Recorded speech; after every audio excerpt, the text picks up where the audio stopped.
Baik semuanya, Assalamualaikum warahmatullahi wabarakatuh. Kembali lagi di materi kita mengenai rekayasa perangkat lunak ya, software engineering. Nah, kali ini kita akan membahas mengenai umbrella activities ya. Nah, umbrella activities ini adalah aktivitas pelindung yang bisa kita gunakan gitu ya untuk kelancaran daripada mendelivery suatu perangkat lunak yang berkualitas. Ya. Jadi umbrella activities ini semacam kegiatan-kegiatan yang harus kita lakukan agar perangkat lunak yang kita akan delivery itu memang perangkat lunak yang bisa digunakan oleh para penggunanya. Nah, dan itu juga menjadi suatu poin ya di umbrella activities ini. Sebenarnya salah satunya adalah bentuk-bentuk pelayanan yang nanti kita bisa berikan, lalu bentuk-bentuk strategi dan bentuk-bentuk untuk secara manajerial ya yang kita bisa lakukan agar perangkat lunak yang kita hasilkan itu memang bisa digunakan dengan baik. Nah, silakan untuk penjelasan singkatnya ada di video saya yang sebelumnya gitu ya mengenai software proses. Nanti bisa teman-teman lihat dari playlist yang ada di channel ini. Baik, di sini saya ambil daripada referensi Pressman ya mengenai umbrella activities. Jadi di sini ada 8 sebenarnya kegiatan-kegiatan pelindung yang bisa kita implementasikan dalam proyek pembangunan perangkat lunak yang kita akan laksanakan gitu ya, dalam satu organisasi secara private ataupun aplikasi yang dikembangkan untuk digunakan oleh publik. Masih pagi. Baik, yang pertama itu ada software project tracking and control. Nah, aktivitas ini adalah aktivitas yang biasanya harus kita lakukan gitu ya. Dan kita lakukan bersama-sama dengan tim untuk mencatat progres ya dalam suatu proyek. Nah, progres itu nanti akan disesuaikan dengan rencana yang kita buat di awal. Apakah nanti rencana berjalan sesuai dengan yang diharapkan atau tidak? Nah, kalau tidak, mungkin kita harus mengambil suatu aksi gitu ya. Bagaimana agar rencana yang tadi dengan kenyataan yang terjadi itu bisa saling sinkronis, ya, bersinkronisasi dengan baik, ya, saling tersinkronisasi dengan baik, dan planning yang kita nanti akan eksekusi ya di hari yang sesungguhnya itu bisa diterima oleh user. Ya. Lalu misalnya ada plan yang tidak sesuai, ya kita bisa ambil aksi tadi dan kita bisa menyesuaikannya kembali dengan jadwal-jadwal yang sudah didefinisikan sebelumnya. Jadi ini adalah kegiatan yang kita lakukan dalam mengembangkan suatu perangkat lunak, ya, yang pertama. Lalu yang kedua, risk management. Nah, di sini aktivitas yang kita lakukan adalah mentelaah resiko-resiko yang mungkin terjadi, gitu ya, baik dari resiko dari dalam maupun dari luar, ya, yang nantinya akan mengganggu aktivitas yang terjadi selama proses dan yang akan menjadi ancaman dari produk yang nanti akan dibuat. Nah, jadi dalam membangun suatu perangkat lunak juga memiliki beberapa resiko dari awal ya, dari sisi proyeknya. Misalnya proyeknya ketika akan disetujui oleh customer, ternyata legal aspeknya nggak ada. Terus bagaimana dengan identitas dan copyright dari softwarenya, misalnya, dan lain-lain. Terus selama proses juga ada resiko-resiko yang bisa dan mungkin terjadi selama membangun perangkat lunak. Serta perangkat lunak ya, produk yang dihasilkan pun nanti bisa memiliki resiko dalam operasionalnya nanti. Kemudian yang ketiga, software quality assurance, ya SQA. Di sini biasanya kita akan merujuk pada software quality, di mana poin-poin dari kualitas perangkat lunak itu nanti akan ditelaah, mana yang nanti akan kita capai. Itu sebenarnya ada semacam framework yang kita bisa gunakan gitu ya untuk masalah kualitas ini. Jadi bagaimana kita menentukan perangkat lunak ini nantinya akan diterima oleh user, nah itu sebenarnya harus kita lakukan ya kegiatan itu di sini. Kemudian nomor 4 adalah technical review. Nah, di sini kita harus mengevaluasi ya work product yang dilakukan oleh developer. Artinya secara teknis hasil dari perangkat lunak itu seperti apa, lalu pekerjaan selama proses membangunnya itu seperti apa. Ya. Nah, misalnya ada error atau tidak, nah itu harus segera diperbaiki. Error di sini tidak hanya mungkin masalah softwarenya aja, mungkin ada masalah network ya, secara traffic, atau dari servernya secara CPU usage, dan lain-lain. Nah, dan itu semua harus terselesaikan dengan baik sebelum kegiatan selanjutnya dimulai. Nah, dengan kita melakukan technical review dengan waktu yang berkala ya, misalnya entah sehari 1 kali, entah seminggu 1 kali, itu bisa menyebabkan dampak yang sangat positif ya bagi software yang kita buat. Jadi semua error, semua kesalahan-kesalahan yang mungkin terjadi itu bisa ditanggulangi sebelum kita berpindah ke aktivitas yang selanjutnya. Kemudian ada nomor 5, measurement, pengukuran ya. Nah, dalam menentukan suatu nilai harga proyek, kita perlu tahu apakah aplikasi yang kita bangun ini adalah skala besar ya, dengan kompleksitas yang tinggi sehingga kita bisa menetapkan harganya berapa misalnya. Kemudian selama proses juga sama, berapa lama kita membuat perangkat lunak ini dengan sumber daya manusia yang kita miliki misalnya. Nah, apabila memang waktu yang dijalankan itu singkat, sumber daya tidak memadai, nah bagaimana cara kita mengukurnya? Jadi apa yang harus kita lakukan? Misalnya waktunya singkat, sumber dayanya kurang memadai, berarti kita bisa analisa dari sumber daya apakah perlu menambah SDM lagi atau bisa sebagian sub aplikasinya di outsource dan lain-lain. Nah, itu harus kita bisa ukur dengan baik ya. Nah, lalu nanti juga capaian di perangkat lunak yang nanti akan berjalan di area operasional itu juga sama, kita harus bisa ukur dengan baik. Secara operasional, apakah perangkat lunak ini sudah diterima ya di sisi user ataukah masih belum? Lalu kalau misalnya belum, seperti apa langkah yang harus kita lakukan ya, agar perangkat lunak ini memang berjalan dengan baik ya di lingkungan user.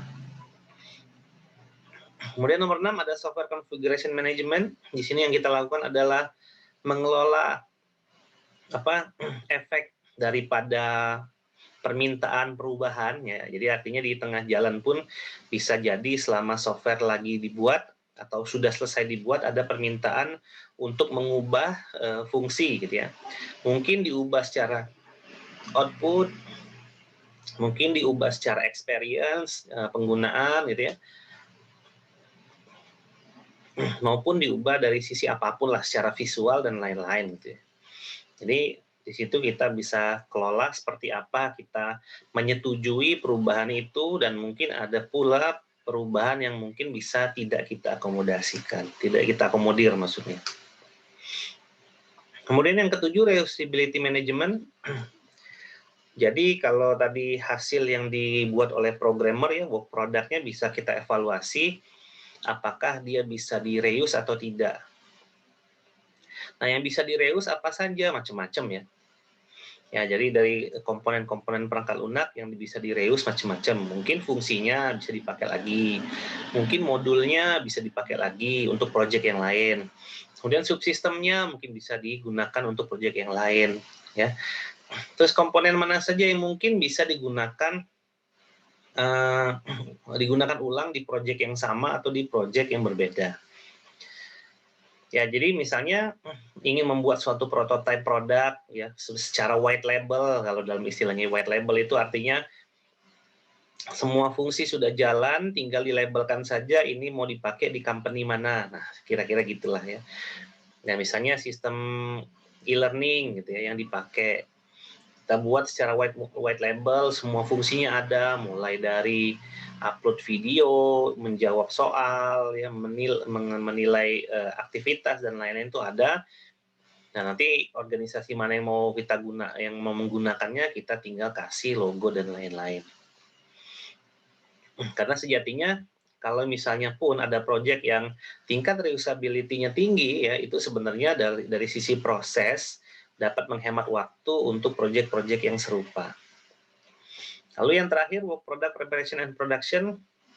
Di sini biasanya kita akan melakukan aktivitas ya selama membuat work product tadi gitu ya, dan itu akan menjadi suatu model dokumen, log form, dan list. Artinya dalam suatu produk ya yang nanti akan di-delivery, produk itulah yang akan menjadi suatu prototype ya, prototype model. Di mana prototype model itu akan berjalan dengan baik dan kita bisa evaluasi. Nah, lalu selain software yang akan di-delivery, tentu saja di bagian production kita harus mendelivery dokumen juga. Di mana dokumen itu bisa jadi dokumen secara teknis ya atau dokumen manual prosedur yang bisa diberikan untuk mengakses atau menggunakan fitur-fitur apa saja yang ada di perangkat lunak yang sudah dihasilkan di area production. Selalu ada log, misalnya melihat aktivitas pergerakan dan penggunaan perangkat lunaknya. Lalu ada form, misalnya ada form untuk keluhan, form untuk saran, dan lain-lain, dan list. List itu bisa jadi untuk pekerjaan, bisa ya list pekerjaan, list prioritas, misalnya apa yang harus diprioritaskan kalau ada kesalahan, gitu ya, dan lain-lain. Jadi ini adalah 8 umbrella activities yang bisa diakomodir gitu ya. Bisa digunakan 8-8-nya ya, tapi lebih baik sih gunakan semua ya, karena ini memang kegiatan-kegiatan, aktivitas-aktivitas pelindung ya yang menjaga agar perangkat lunak yang kita gunakan itu memang bisa nantinya kita delivery dengan baik ke user. Nah, apa saja yang harus kita lakukan gitu ya? Untuk tiap-tiap aktivitas ini kita lihat dari yang nomor 1 gitu ya, software project tracking and control. Nah, dari framework yang ditawarkan itu ada 9 task yang harus kita lakukan ya untuk mengeksekusi aktivitas ini agar berjalan dengan baik. Untuk software project tracking and control yang pertama kita melakukan perform and adaptation criteria analysis. Ini artinya dari suatu dan banyak pekerjaan ya, tugas-tugas yang harus dikerjakan, bisa jadi perencanaan yang kita lakukan itu adalah tugas dalam sehari harus ngapain, targetnya apa, capaiannya apa, dan seterusnya. Nah, di sini kita punya suatu format gitu ya, di mana format itulah yang akan menjadi acuan kita dalam menilai suatu tugas, apakah tugas itu selesai atau tidak. Nah, kita bisa gunakan banyak cara ya, misalnya dari caranya agile misalnya. Kalau caranya agile itu dia per hari gitu ya. Apa yang hari ini dilakukan, apa kendalanya, dan apa yang akan dilakukan nanti. Lalu yang kedua, select the software engineering task set. Nah, di sini kaitannya dengan materi yang sebelumnya gitu ya, mengenai software proses. Nah, di sini kita harus mendefinisikan milestone yang spesifik. Misalnya, untuk mengeksekusi suatu fungsi, itu kita butuhkan waktu selama 2 minggu. Mulai dari mendesain tampilannya, lalu membuat struktur kode untuk aplikasinya berjalan, lalu mendesain data, dan seterusnya. Nah, di sini memang harus didefinisikan dengan baik ya, dari sisi milestone, dan kemudian deliverable-nya apa. Artinya dalam waktu 1 minggu itu apa produk yang harus, apa deliverable yang harus kita berikan. Deliverable-nya macam-macam. bisa produk yang memang sudah jadi ya sesuai dengan fungsinya, atau masih dalam tahapan progres apapun lah gitu ya, deliverable-nya apa gitu ya. Nah, deliverable itu tentu akan tergantung daripada merancang milestone yang baik. Nah, ini tugasnya siapa sih sebenarnya? Ini biasanya tugasnya project manager sama sistem analis biasanya yang mereka berkolaborasi, bekerja sama untuk menstrategikan gitu ya, milestone yang secara timeline aja ya, milestone dan tanggal-tanggal penting yang mereka definisikan untuk membuat suatu perangkat lunak ini agar nantinya bisa berjalan dengan baik selama proses pembangunan. Kemudian nomor 3, bound the scope of the software effort. Nah, di sini kita harus tahu ruang lingkup ya, scope dari perangkat lunak itu sendiri. Nah, scope ini bertujuan untuk menjaga agar perangkat lunak yang dibangun ini tidak menyimpang kemana-mana. Jadi misalnya pun ada request khusus, artinya request itu pun harus sesuai dengan ruang lingkup. Jadi ruang lingkup itu juga bisa kita gunakan untuk menjaga harga ya dari perangkat lunak dan menjaga milestone yang sudah dibuat tadi. Jadi permintaan tidak melenceng ya, milestone bisa kita jaga, lalu pekerjaan bisa kita atur dengan baik.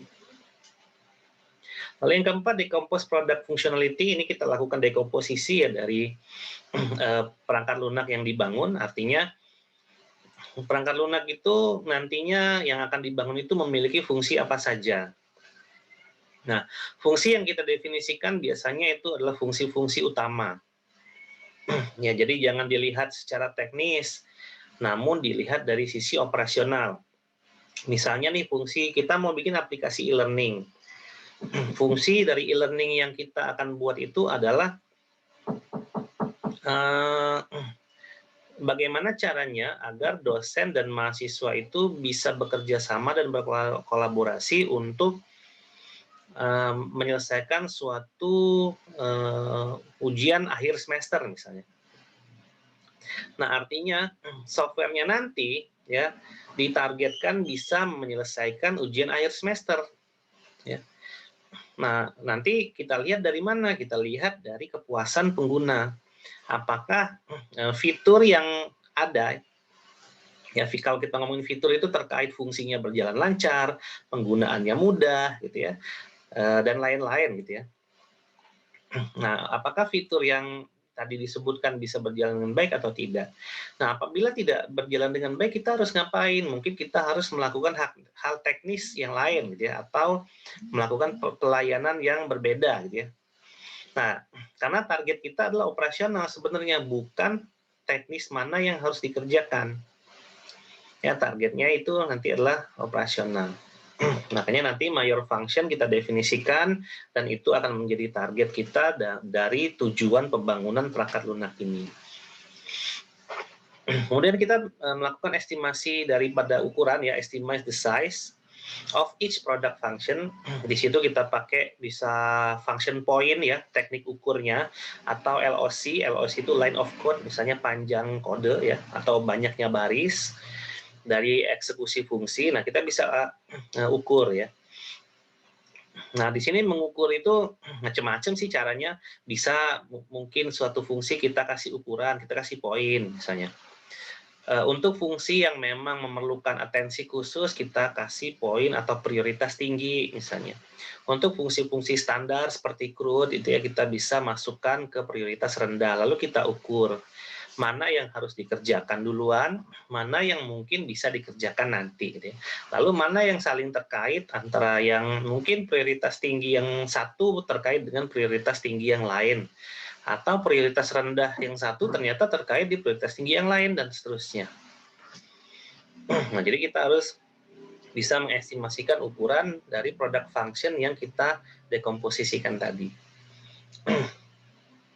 Kemudian kita bisa nomor 6, kita bisa melihat ya portofolio apa yang pernah kita kerjakan terdahulu. Misalnya dulu kita pernah nih bikin e-learning di suatu kampus. Nah, itu di tahun 2016. Tiba-tiba di tahun 2021 kita harus bikin e-learning lagi di kampus lain. Nah, dari legacy itu ya, dari histori yang pernah kita lakukan, mana yang mungkin kita pernah lakukan dan berhasil. Nah, metode yang sama, strategi yang sama, bahkan aplikasi yang sama itu bisa kita implementasikan ulang di proyek yang berbeda. Namun dengan ada penyesuaian pastinya ya, tidak mungkin bisa satu ke satu. Di situ dengan adanya legacy software, dengan adanya legacy operasional, legacy yang lain, itu kita bisa adaptasi, mungkin masih bisa menggunakan tim yang sama, karena mereka memiliki pengalaman yang sama juga dalam aplikasi yang serupa. Nah, itu bisa menjadi poin tambahan kita untuk mengeksekusi produk lebih baik lagi nantinya, untuk produk yang mungkin sama gitu ya. Nah, kemudian kita harus bisa nomor 7 ya, kita harus bisa menghitung estimasi gitu ya, menggunakan task function effort table. Jadi kita bisa buat ukuran di mana di situ terdiri dari task, function, dan effort. Artinya tasknya apa, functionnya apa, lalu effortnya tinggi, rendah, atau sedang. Gitu ya. Atau kita bisa gunakan size oriented approach, pendekatan ukuran ya. Nah, atau juga pendekatan atau metode empiris, di mana kita bisa gunakan dua variabel. Di sini ada project effort dan durasi. Nah, ini ada kaitannya tadi dengan melakukan dengan poin 4 dan 5 lah gitu ya. Artinya mana fungsi yang tadi termasuk prioritas, lalu berapa lama ngerjainnya, dan mana yang mungkin fungsi yang tidak termasuk prioritas dan berapa lama ngerjainnya. Nah, ini terserah mau pakai yang mana gitu ya, untuk mengestimasi pekerjaan-pekerjaan yang ada kaitannya lagi dengan milestone ya. Mungkin di nomor 2 ya, select the project engineering task set ya. Jadi kita bisa mendefinisikan spesifik milestone di situ. Lalu nomor 8 ya, kita lakukan estimate all project resource. Kita harus bisa mengestimasi resource yang kita gunakan untuk project ini. Resource-nya seperti apa? Resource-nya macam-macam ya. Bisa jadi di sini contohkan people. Nah, orangnya seperti apa? Misalnya memang proyek ini besar, maka kita harus menyiapkan orang-orang profesional di bidangnya. Jadi jangan dikasih fresh graduate gitu ya. Karena memang nilai proyeknya besar, dan lain-lain. Kemudian skill-nya seperti apa? Jadi orang-orang yang kita rekrut ini harus memiliki skill seperti apa? Misalnya aplikasinya itu diinginkan beradaptasi dengan baik dan lain-lain, menggunakan arsitektur, microservice misalnya dan lain-lain, maka kita perlu orang-orang yang mengerti masalah itu. Untuk programmernya kita cari yang mengerti konsep mengenai microservice ya dan implementasinya. Ya, bisa jadi orang yang mengerti JavaScript, orang yang mengerti PHP, orang yang mengerti API, orang yang mengerti teknologi menggunakan REST API dan lain-lain. Kemudian dari sisi hardware juga sama. Nah, itu kita bisa estimasikan juga. Artinya kalau memang proyeknya besar dan yang kita inginkan adalah keadilan sosial bagi seluruh software developer, kita bisa menyediakan laptop misalnya. Artinya setiap orang menggunakan laptop yang sama ya untuk membuat proyek yang sama, maka kita bisa estimasi waktu pengerjaannya itu dengan mudah ya. Karena kalau misalnya kita bebaskan ya software developer menggunakan hardware yang berbeda, itu estimasinya agak sulit. Ada yang memang mampu beli laptop yang mahal gitu ya dan cepat, ada yang mungkin laptop yang seadanya ya, yang bisa jadi ketika nanti akan digunakan untuk proses pembuatan perangkat lunak itu bisa menjadi kendala. Kemudian fasilitas dan lain-lain, fasilitas seperti gedung, kantor misalnya ya, lalu ruang meeting, alat komunikasi, transportasi, dan lain-lain. Nah, selama proyek berjalan, kita harus bisa mengestimasi semua resource yang kita miliki. Nah, kalau misalnya ada pun kebutuhan resource yang kita tidak miliki, kita harus ngapain? Nah, itu kita harus pikirin lagi. Misalnya orang-orangnya kita nggak punya nih, punya proyeknya pakai Java misalnya, kita nggak punya orang-orang yang ahli di Java. Nah, kita harus ngapain? Ya strateginya macam-macam, bisa rekrut, bisa outsource, bisa kerjasama dengan developer lain, itu kan banyak sebenarnya ya. Dan harus dipikirkan juga secara biaya gitu ya.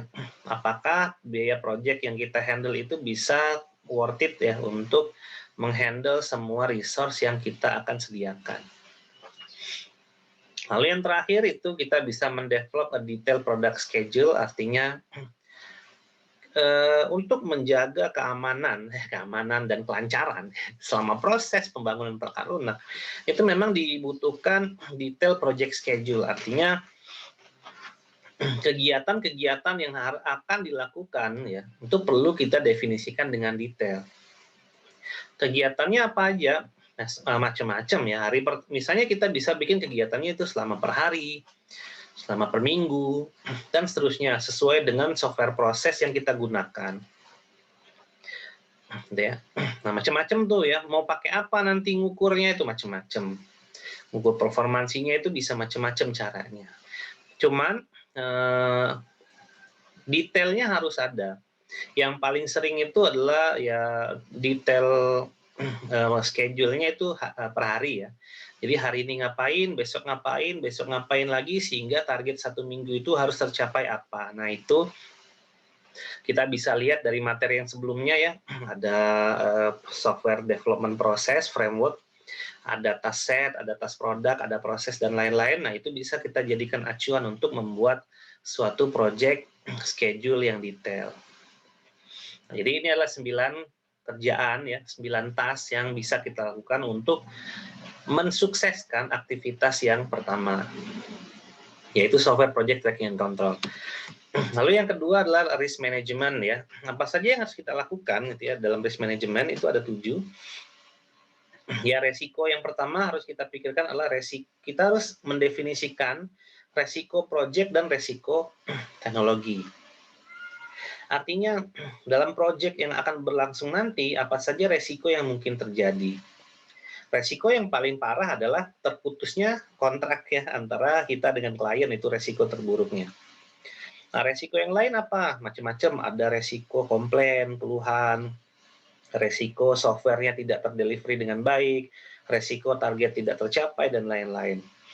Kemudian dari sisi teknologi juga pun ada resikonya. Gitu ya. Dalam implementasi teknologi, semua resiko bisa terjadi apabila tidak terjadinya compatibility antara hardware, software, dan network. Ya. Nah, ini kita definisikan dulu nih. Ya. Kemudian yang kedua, identify project risk associated with scope. Nah, kita identifikasi apa saja resiko yang terjadi selama kita mengerjakan perangkat lunak ini dalam ruang lingkup yang ada, yang real ya ibaratnya.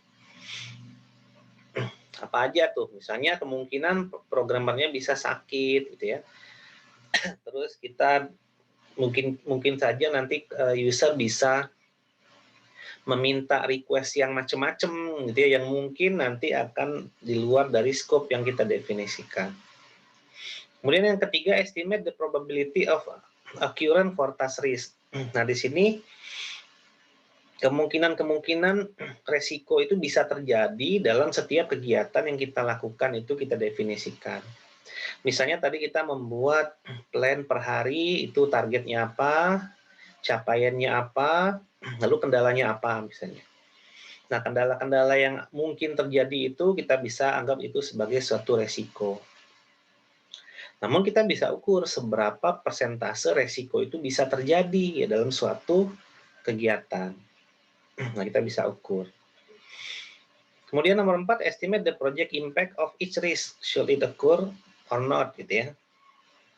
Jadi kita bisa mengestimasi tuh, misalnya resiko itu kalau terjadi, apa dampaknya ya untuk hal-hal yang kita lakukan di kegiatan-kegiatan itu. Ya, misalnya dalam 2 minggu kita suruh software developer kita untuk gathering informasi ke organisasi misalnya.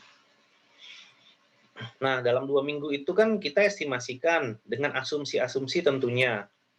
Asumsinya adalah pihak-pihak dari organisasi mau bekerja sama, komunikasi terjalan dengan baik, dan lain-lain. Nah, mungkin secara realita di lapangan itu tidak terjadi. Nah, kalau itu tidak terjadi, apa resikonya kita harus pikirkan. Bisa jadi resikonya kita harus menambah hari, menambah waktu ya untuk melakukan gathering informasi tadi, atau kita harus harus ngapain gitu ya, harus melakukan treatment atau apapun. Nah, lalu kita harus pikirkan kalau misalnya tadi kita nambah hari, maka proyek bisa mundur nih. Ya, itu adalah resikonya. Jadi kita harus tahu ya dampak daripada resiko yang mungkin terjadi apabila memang resiko itu terjadi. Kemudian yang kelima, develop a list of prioritas teknologi risk. Nah, kita bisa bikin list nih ya mengenai masalah teknologi, mana yang nanti akan menjadi prioritas resiko, yang mana yang enggak. Artinya prioritas resiko di sini yang kita maksud adalah resiko di mana kalau itu terjadi gitu ya, maka akan menyebabkan proyek yang kita jalankan ini menjadi sangat terganggu. Nah, itu yang harus menjadi catatan. Ya, misalnya kita memang mengirimkan orang-orang yang tidak profesional nih, maksudnya karena resource kita tinggal yang itu aja yang masih nganggur misalnya. Kita kirimkanlah mereka ke grup yang lebih besar dengan tujuan apa? Mereka bisa belajar dari pengalaman langsung menghandle project yang besar. Nah, cuman kan itu kan resikonya sangat tinggi. Sangat tingginya apa? Klien bisa tahu bahwa kita itu memberikan resource yang tidak maksimal ke mereka dengan segala asumsi-asumsi yang mereka bisa keluarkan untuk kita gitu ya, karena asumsi-asumsi itu bisa jadi terjadi. Jadi bisa jadi asumsi customer dengan asumsi kita sebagai software developer itu memiliki bertentangan yang sangat tinggi ya, ketentangan yang sangat tinggi. Dari sisi kita mungkin kita bilang kita sudah maksimal, namun dari sisi customer mereka bilang kita belum maksimal. Nah, disinilah kita harus mendefinisikan resiko-resiko yang mungkin terjadi gitu ya, dan kita bisa prioritaskan kalau memang itu terjadi. Karena kalau itu kita tidak prioritaskan, ya resiko paling besar adalah terputusnya kontrak kita dengan customer. Yang paling parah ya. Yang paling parah lagi udah terputus, tersebar pula nama buruk, ya udah gitu ya. Besoknya bubar, terus jadi ini aja, jadi tukang gali kubur habis itu. Nah, lanjut ya, itu tadi nomor berapa tadi? Nomor 5 ya, jadi ada prioritasnya. Nah, prioritas itu nanti kita bisa kaitkan dengan yang nomor 2 ya. Jadi selama nanti dalam scope yang kita memang udah definisikan, nah itu kita bisa list ya, mana prioritas resiko yang tinggi sampai dengan yang terendah. Lalu nomor 6, indicate a plan for technology risk mitigation, monitoring, and management. Nah, ini sebenarnya resiko-resiko yang harus kita lakukan ya dari sisi pelayanan. Nah, bagaimana caranya kita memberikan pelayanan yang baik dan kita yakinkan user bahwa aplikasi atau perangkat lunak yang kita buat ini memang bisa berjalan dengan baik. Ya, kemudian kalau misalnya di sini ada hal-hal yang tidak tercapai dalam mitigasi teknologinya, maka apa resiko-resiko yang terjadi dan apa planning kita selanjutnya ya untuk agar resiko ini tidak terjadi lagi, kira-kira seperti itu. Lalu yang ketujuh, revise project plan if required. Jadi artinya kalau memang tidak berjalan sesuai rencana dan kedepannya kita punya estimasi bahwa rencana kita nih nggak berjalan lancar nih. Jadi kalau diteruskan terus rencana kita bisa hancur, maka kita bisa lakukan revisi dari rencana itu. Tidak harus kekeh gitu ya sama plan yang kita buat di awal. Bisa jadi kalau memang kita punya bayangan bahwa proyek ini akan gagal kalau plan ini tetap direncanakan, ya kita bisa lakukan revisi gitu ya. Ya, itu nggak masalah revisi plan, cuman nanti bagaimana mengkomunikasikan project plan-nya ke customer aja gitu ya. Kalau misalnya customer yang kita maksud ini adalah yang private organisasi ya, karena mereka juga perlu tahu ya, apa yang kita harus lakukan, karena untuk kolaborasi mereka juga pasti akan menyiapkan hal-hal yang akan mereka sesuaikan dengan apa yang kita butuhkan ya. Karena tujuan kita sama gitu ya, sama-sama agar aplikasi yang digunakan ini bisa berjalan dengan baik. Jadi membangun perangkat lunak itu bukan hanya menguntungkan developer gitu ya sebagai pembuat. Perangkat lunak tentunya juga menguntungkan dari sisi user atau customer ya sebagai pengguna. Artinya perangkat lunak yang dibuat itu dari sisi developer kita dapat uang proyeknya yang lumayan besar. Nah dari sisi pengguna pun perangkat lunak itu mereka gunakan untuk memudahkan kerjaan-kerjaan harian mereka. Jadi kita harus sadari bahwa membangun perangkat lunak ini adalah win-win solution gitu ya, bukan hanya solusi satu arah saja. Oke, lalu yang ketiga, software quality assurance, ya SQA, untuk menjaga dan memastikan bahwa perangkat lunak yang kita bangun ini berkualitas, maka ada 5 hal yang harus kita lakukan di sini. Yang pertama, kita bisa establish a software quality plan for a project. Nah, di sini kita bisa tentukan yang pertama adalah target-target kualitasnya, gitu ya. Lalu plan yang kita buat itu adalah yang mengacu ke kualitas. Nah, misalnya kita ingin mencapai kualitas security, di mana kualitas security yang kita maksud adalah aplikasi yang kita bangun itu bisa bertahan dari ancaman level tinggi, level medium, atau level rendah. Maka dari milestone project yang kita bangun itu kita harus ngapain gitu ya untuk mencapai kualitas itu ya, baik secara manajerial ataupun secara teknis. Misalnya kita tanamkan nantinya firewall, kita beri akses dia private, kita beri HTTPS pakai ini apa, HTTPS itu pakai apa lagi, lupa teknologinya gitu ya, pakai SSH misalnya dan seterusnya. Kemudian yang kedua, establish a quality function deployment skema deployment. Quality function deployment scheme. Ini sebenarnya QFD ya kependekannya. Secara fungsi perangkat lunak, ya kita tentukan target kualitasnya. Misalnya tadi perangkat lunak ini bisa untuk, misalnya kita bikinnya e-learning ya. E-learning yang kita hasilkan ini memiliki fungsi untuk automatic absensi. Jadi mahasiswa akan otomatis terabsen apabila dia sudah menyelesaikan apa yang tugas-tugas apa yang sudah diberikan oleh dosennya misalnya. Nah, itu kita jaga kualitas-kualitas yang nanti akan dihasilkan daripada fungsi itu. Nah, kita harus jaga dari sisi keakuratan datanya, kita harus jaga dari sisi operasionalnya, ya dari error-error yang mungkin terjadi dan lain-lain. Nah, di situ nanti kalau memang secara periode, misalnya e-learning itu kita terapkan di semester ganjil, gitu ya. Nah, apabila fungsi itu di selama semester ganjil itu tidak ada komplain, artinya dengan sangat mudah sekali di semester genap, dan kita bisa pastikan fungsi itu juga tidak ada komplain, karena selama satu periode itu memang tidak ada komplain. Ya, artinya kita bisa simpulkan fungsi yang kita bangun itu ya diterima, gitu ya. Karena kalau satu periode memang tidak ada komplain, artinya di periode lain, artinya di semester genap, hal-hal yang sama juga terjadi kan, dan mungkin tidak ada komplain juga.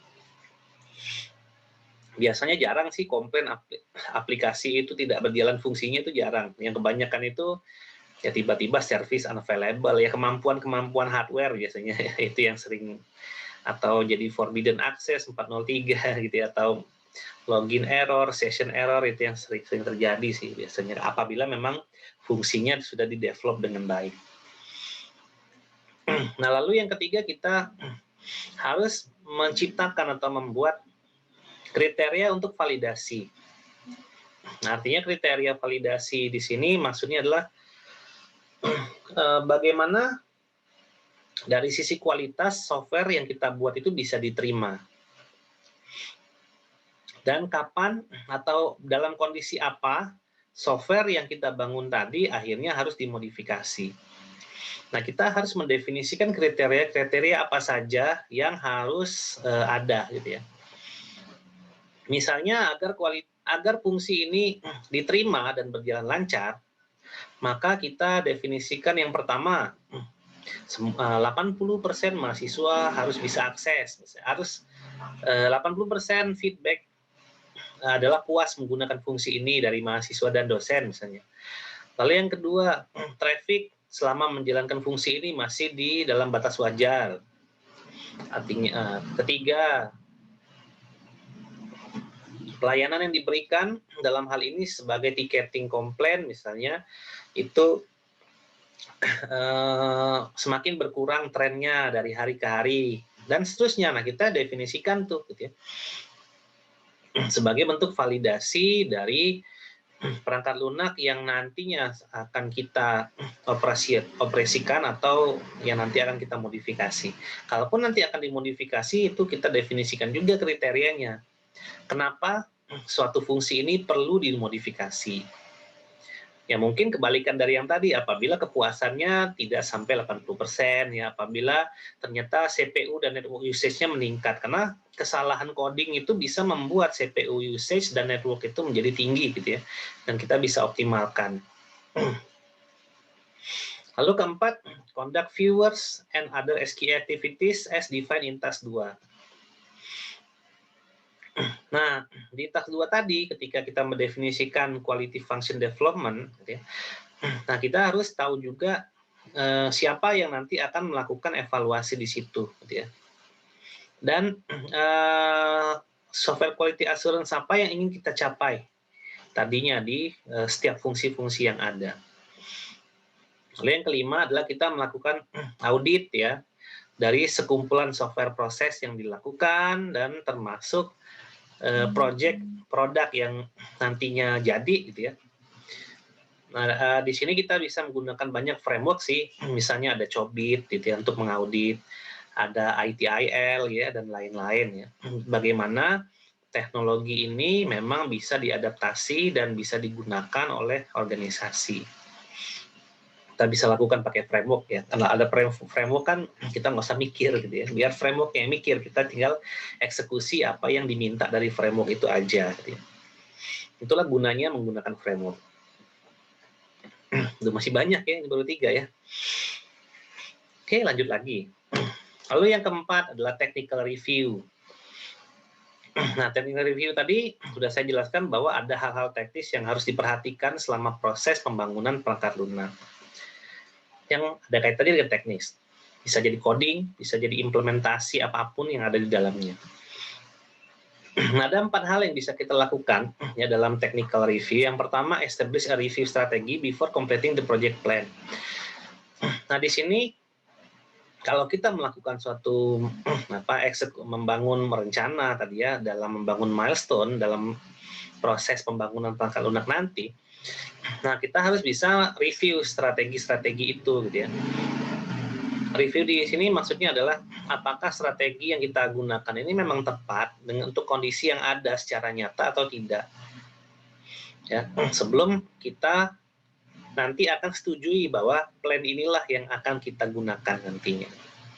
Nah, technical review itu ya terkait hal-hal teknis yang ada di lapangan, misalnya terkait dengan komunikasi, terkait dengan sumber daya, ya terkait dengan macam-macam lah gitu ya, dengan lingkungan yang ada di kondisi yang ada secara nyata gitu ya. Jadi plan itu harus kita imbangkan dengan actual condition yang terjadi sekarang. Kemudian yang kedua, initiate formal technical review as a project deliverable are products. Apalah bahasanya ya. Bahasa Inggris saya jelek. Nah, di sini apa yang dia maksud adalah kita harus membuat suatu bentuk formal dari technical review. Bentuk formal yang dimaksud apa? Bentuk formal ya artinya ada dokumennya, ada poin-poin indikasi indikasi performanya gitu ya, terhadap suatu proyek yang akan kita sampaikan di sisi operasional. Artinya produk yang udah jadi nanti ya apakah itu menjadi produk yang baik atau tidak, itu kita bisa bikin formal tekniknya. Biasanya sih ada yang kriteria base, ada yang production base dan lain-lain. Ini banyak frameworknya ya, atau mengacu pada ISO biasanya untuk untuk mendefinisikan kategori penerimaan dari suatu produk secara teknis, ya. Misalnya contohnya aja, apakah kode aplikasi yang dibangun itu bisa dibaca dengan baik, misalnya. Apakah aplikasi ini sudah dirancang untuk bisa dilakukan perubahan dari sisi struktur kode, arsitektur, dan lain-lain. Misalnya pertanyaannya seperti itu. Apakah interoperability-nya ini bisa dengan mudah dilakukan? Ya, apakah dokumen teknis yang ada udah sesuai dengan implementasi aplikasi yang dibuat dan lain-lain lah, banyak ya. Nah, ini kita bisa mengacu pada standar-standar atau best practice atau framework ya dari sisi penerimaan perangkat lunak nantinya secara teknis.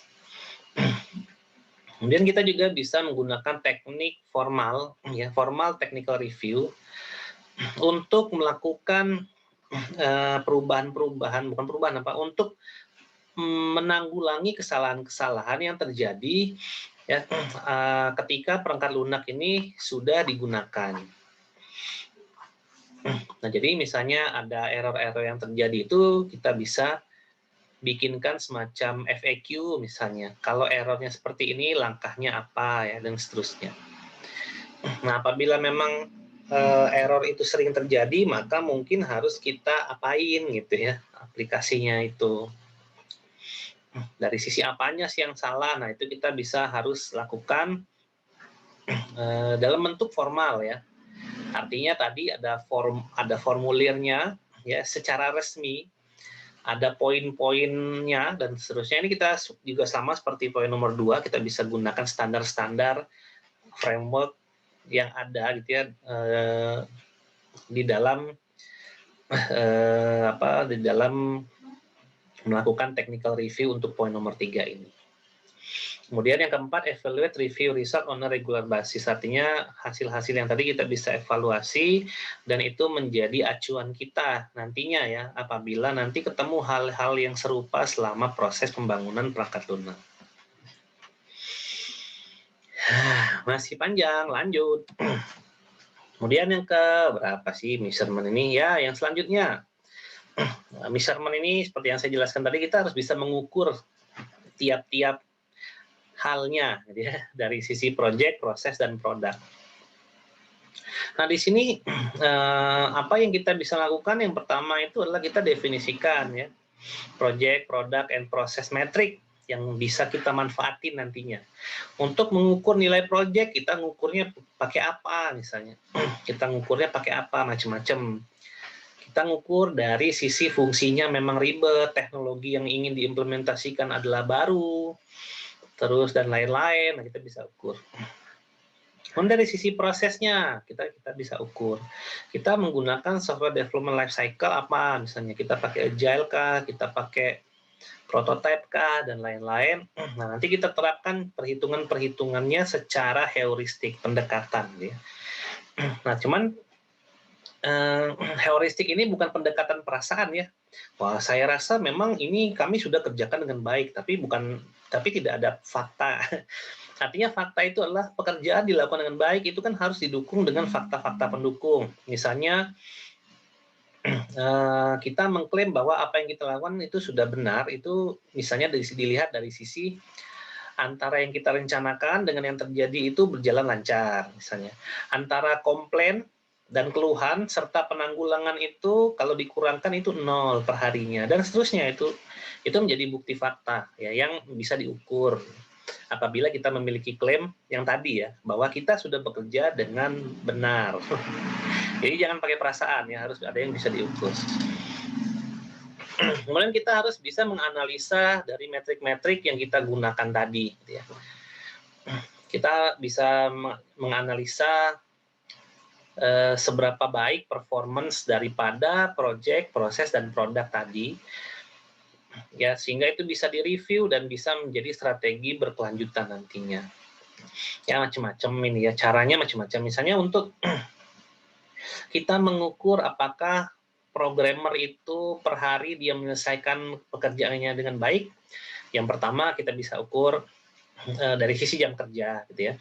Apabila jam kerja yang kita tentukan dia bisa memanfaatkan dengan baik, maka kita bisa ukur dia baik, itu yang pertama. Yang kedua, daripada target harian. Sehari dia memiliki target tercapai atau tidak. Lalu dari sisi penanggulangan masalah, ya apabila ada masalah, apakah masalah itu dikerjakan di hari yang sama atau tidak, dan seterusnya. Banyak cara-cara metrik yang dipakai ya untuk mengukur dari sisi apapun lah, dari sisi project, produk, atau proses. Nah, jadi sesuai dengan yang nomor 3 ya. Jadi metrik yang kita ukur itu ya project, proses, sama produk. Ya, jadi jangan cuma ngukur produknya aja, tapi nggak ngukur projectnya.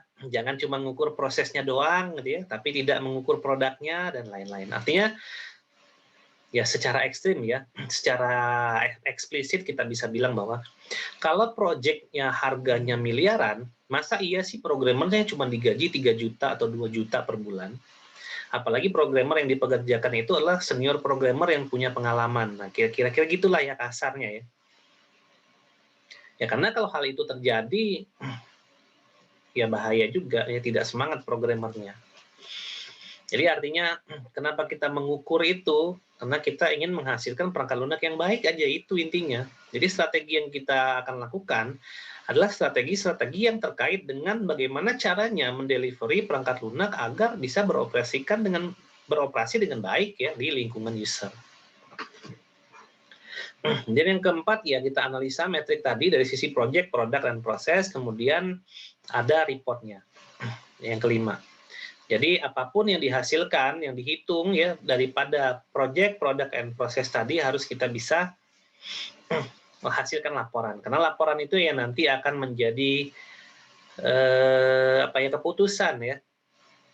Bagaimana kita melihat apakah project yang kita lakukan ini udah sesuai, bisa terukur dengan baik, dengan harga yang pantas gitu misalnya. Seperti apakah produk yang nanti akan di-delivery dan seperti apa proses yang dilakukan tadi agar memang ya menjadi win-win solution juga, baik secara internal di dalam organisasi software developer itu sendiri ataupun untuk keluar. Lalu selanjutnya adalah software configuration management. Ada 3 hal yang kita bisa lakukan di sini ya. Kalau software configuration management terkait perubahan-perubahan permintaan request ya, permintaan perubahan. Nah, yang pertama kita bisa menggunakan suatu framework tertentu ya untuk mengakomodasi perubahan-perubahan yang mungkin terjadi selama pembangunan perangkat lunak. Itu yang pertama. Banyak frameworknya ya, silakan cari di internet. Jadi kalau ada perangkat lunak atau ada perubahan-perubahan yang diinginkan oleh user, kita harus ngapain gitu ya. Mulai dari kita akomodasi atau tidak.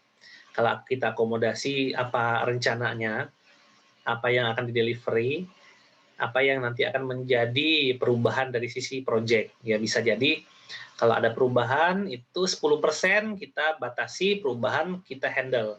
Di luar 10% dari fungsi yang ada itu perubahan kita kenakan cas lagi, artinya dibayar lagi dan seterusnya. Itu macam-macam caranya.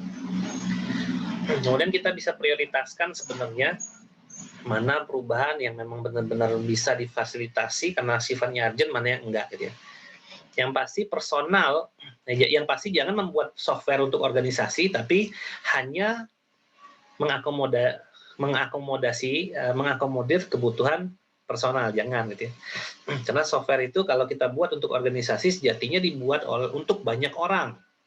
Jadi bukan untuk kebutuhan personal saja. Nah, kemudian yang kedua kita bisa inisiasikan bagaimana cara kita mengontrol perubahan tadi gitu ya. Nah, dan mungkin perubahan-perubahan yang tadinya diminta itu bisa menjadi mengganggu atau memiliki efek dari apa yang harusnya kita kerjakan dan kita lakukan. Nah, di sini kita harus lakukan kontrol ya, bagaimana caranya kita untuk memiliki etika dalam menghandle perubahan itu.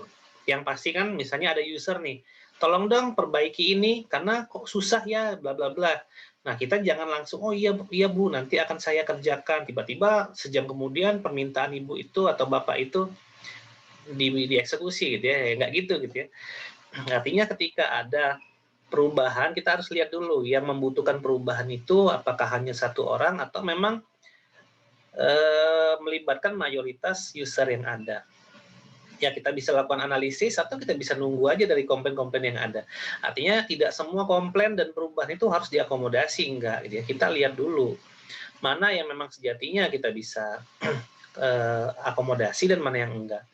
Lalu ya memang harus ada manner-nya ya. Jadi kalau memang ada komplain itu bukan berarti oh tidak bisa Bu, itu di luar jangkauan kami, enggak gitu ya. Tapi ada manner-nya yang harus disampaikan. Ya jadi misalnya baik Bu akan kami cek, baik akan ada kayak gitunya lah ya.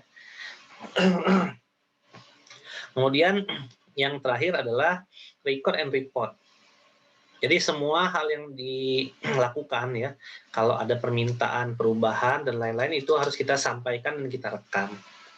Dan kita bisa kasih feedback untuk orang-orang yang membutuhkan ya hasil daripada rekaman dan laporan itu nantinya. Capek banyak banget. Nah lanjut lagi, nggak tahu ini yang keberapa, lanjut. Reusability Management ini ada 8. Ya, reusability management itu tadi ya apabila memang ada yang bisa kita gunakan lagi ya dari sisi manajemennya atau dari sisi softwarenya kita bisa lakukan lagi ya dari history yang kita pernah lakukan sebelumnya. Nah ini ada 8 hal yang kita bisa lakukan. Yang pertama, kalau memang ada reusability yang terjadi gitu ya, kita bisa kelompokkan. Lalu kita bisa implementasikan di proyek-proyek selanjutnya. Ya misalnya tadi kita contohkan di awal kita bikin e-learning di kampus lain, kemudian hari sekarang kita punya proyek e-learning lagi.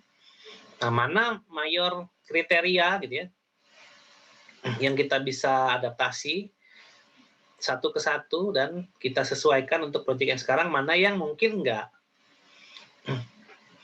Nah di situ kita untuk melakukan itu tentunya di proyek yang lama kita harus tentukan reusability kriterianya dulu.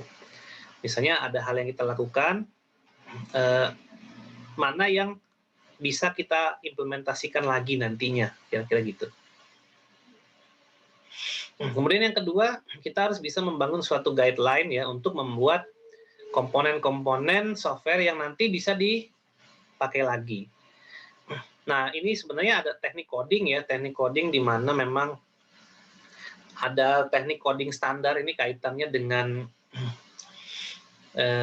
kalau misalnya kita ngomong code clean gitu ya, kita ngomongin macam-macam ya mengenai kode. Jadi kalau ada dirty code, kode yang kotor itu kita harus ngapain? Kita lakukan clean code ya, code clean lagi. Kita bersihkan kodenya, terus menggunakan standar acuan pengkodean yang baku misalnya dan lain-lain lah gitu ya.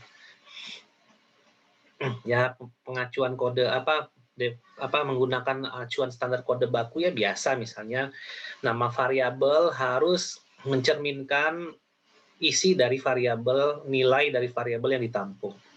Misalnya nama variabelnya adalah nama, artinya nama itu adalah Ali, Budi dan lain-lain yang mungkin secara apa ya namanya?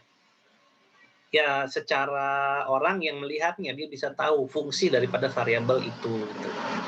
Jadi jangan diganti jadi matahari, nama variabel string matahari misalnya ya ternyata isinya nama gitu ya, jangan gitu ya. Nah gitulah kira-kira ya, nomor 2.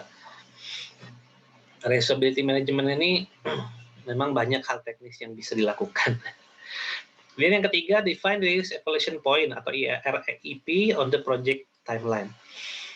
Nah di sini sebenarnya ada hal yang bisa kita lakukan di sini yaitu reuse evaluation point, artinya di sini kita sebenarnya bisa menilai apakah memang hal yang kita lakukan lagi ya reuse itu tadi bisa memang dengan tepat diimplementasikan atau enggak. Nah itu kita bisa kasih poin sebenarnya. Ini teknis sih, ya, nanti teman-teman bisa cari di internet ya bagaimana caranya kita mengeksekusi RAP ini ya, reuse evaluation point. Silakan cari di internet, gampang caranya. Kemudian yang keempat, define candidate software component for entry into the reuse library. Nah, kalau memang ada komponen-komponen yang pernah kita pakai, kita bikin dulunya, kita convert itu menjadi suatu library yang kita bisa gunakan lagi. Misalnya, dulu kita membuat perangkat lunak nih, ada artificial intelligence-nya misalnya. Menggunakan apa? Menggunakan fuzzy. Oke, nah fuzzy-nya ingin kita pakai lagi sekarang. Nah, fuzzy itu kita bisa jadikan library dulu, dan kemudian kita masukkan ke project perangkat lunak yang kita gunakan, yang kita akan buat sekarang. Kira-kira gitulah. Nah, terus kita membangun komponen apa nih dulu? Kita bisa kompres itu menjadi library, kita bisa gunakan sekarang. Atau bagian-bagian kode, framework kode yang dulu kita buat ya untuk project yang mirip, kita bisa gunakan lagi sekarang karena memang project yang mirip. Kemudian yang kelima, ya define yang kelima ya benar ya, ya benar. Define specific SQA procedure for reusable component prior to their entry into the library. Ya, kalau kita ingin membuat software bisa digunakan lagi, maka harus sesuai dengan SQA ya, Software Quality Assurance. Ya, tadi kan kita udah ngomongin apakah fungsi ini memang memiliki kualitas yang baik. Nah, apabila fungsi itu memang sudah berkualitas gitu ya, memang sudah dipakai, tidak ada error dan lain-lain dalam mengeksekusinya, target security-nya tercapai, reusability-nya tercapai, target usability-nya tercapai, interoperability-nya tercapai, dan seterusnya tercapai, maka itu kita bisa gunakan lagi komponennya. Artinya saat kita akan mengeksekusi dan menggunakan kembali komponen yang kita buat, itu harus memiliki kualitas yang bagus. Kemudian nomor 6, ya, classify reusable component and enter them into the library, ya. Mana tadi yang bisa kita kelompokkan, kita masukkan ke dalam library dari project kita yang sekarang. Library di sini bisa jadi memang secara teknis lib ya, atau memang modul yang bisa kita pakai lagi.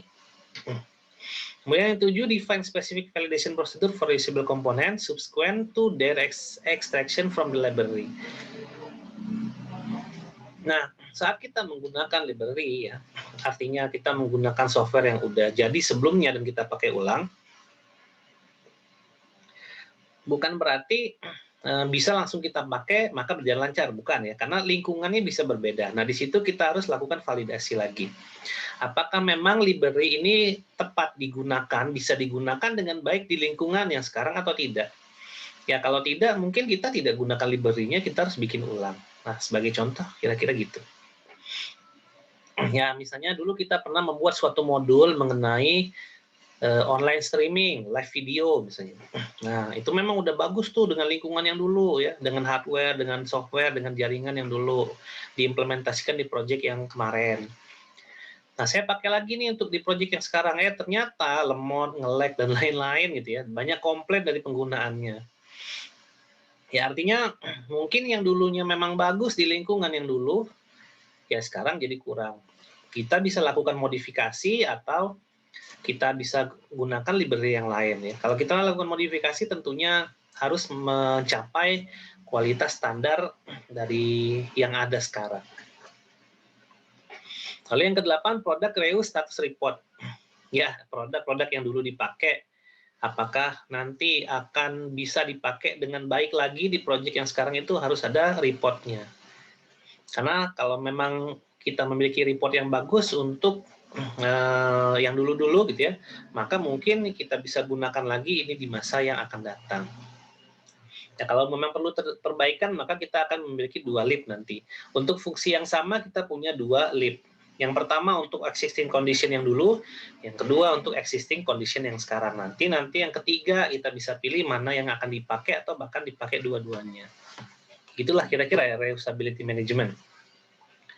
Ini harus dipikirkan karena kedepannya ini akan sangat mempermudah kita dalam membangun suatu perangkat lunak. Yang terakhir kan. Oke, yang terakhir product preparation and production. Ini adalah hasil ya daripada perangkat lunak yang nantinya akan didelivery. Jadi selain kita mendelivery perangkat lunak, kita pun harus mendelivery layanan, dokumentasi, dan data. Sehingga yang kita bisa lakukan ada 5. Yang pertama, Dokumen apa saja sih yang kita bisa sajikan nanti ya dalam proses rekayasa perangkat lunak ini, di mana nanti dokumen itu bisa dimanfaatkan apabila seluruh produk dan project ini sudah kita serahkan ke customer seutuhnya. Kemudian apa saja informasi yang diperlukan, kita bisa catat dalam bentuk log. Misalnya kendala-kendala, error, ya, terus penanganan-penanganan, gitu-gitulah pokoknya ya. Nah, nanti kita bisa sesuaikan dengan dokumen-dokumen yang memang bisa dipakai ya. Ini dokumen teknis sih semuanya. Kemudian kita bisa mendevelop additional dokumen content, artinya ada dokumen tambahan apa yang kita bisa sajikan ya untuk mendukung kelancaran operasional. Yang keempat, construct the dokumen, kita bisa bikin dokumen itu dengan menggunakan suatu standar ya, ada standarnya, ada dokumen itu untuk standarnya, ada ISO, ada IEEE, terserah mau pakai yang mana. Nah, yang dimaksud dengan construct ini artinya kan itu poin-poinnya banyak ya, nah kita sesuaikan poin itu, mana yang memang dibutuhkan, mana yang enggak, jadi tidak harus maksa. Lalu yang kelima kita review, gitu ya, dokumennya yang sudah jadi tadi, apakah memang kita perlu lakukan perbaikan atau tidak. Ini kerjaan-kerjaan yang dilakukan oleh technical review biasanya. Makanya dalam satu perangkat lunak, peran technical review itu, technical review ya, bukan technical review. Technical writer, ya Allah, udah kelamaan ini. Jadi peran technical writer itu jangan dianggap remeh, jangan cuman dibilang bahwa cuman nyatet-nyatet doang, ya enggak gitu ya. Nih, selain dia nyatet, dia bikin dokumentasi, dia juga harus mengerti perangkat lunak ini secara operasional dan secara fungsional. Jadi kerjaan technical writer ini memang pekerjaan yang termasuk pekerjaan inti dalam software developer sebenarnya. Jadi jangan ditiadakan, ya. Jangan dianggap bahwa dokumentasi itu tidak penting, jangan. Karena memang dokumentasi itu sangat penting, apalagi untuk re-engineering, untuk operasional dan untuk software evolution nantinya. Alhamdulillah selesai sudah, kayaknya lama ya, sejam lebih. Udah nggak apa-apa. Untuk umbrella activity saya akhiri ya. Semoga informasi tadi bisa memberikan manfaat bagi teman-teman sekalian. Ya, apabila yang ada yang saya ucapkan tapi masih tidak dimengerti, mohon dimaafkan dan silakan mencari referensinya di tempat lain untuk memperkaya diri, gitu ya. Itu saja dari saya akhiri ya, terima kasih. Wassalamualaikum warahmatullahi wabarakatuh.